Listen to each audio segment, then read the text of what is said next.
Դեռ վաղ է ասել, որ եռյակը կարողանա փոխարինել կամ կամրապնդվի Ուկրաինայում որպես ՆԱՏՕ-ի այլընտրանք։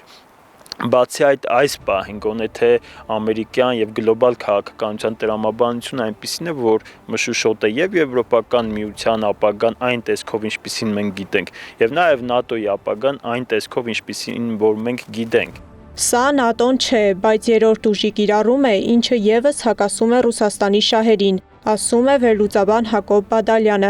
Նրա պնդմամբ ռուս-ուկրաինական հարաբերությունների կարգավորումը մեծապես պայմանավորված է Ռուսաստանի եւ Ուկրաինայի միջև բանակցություններով։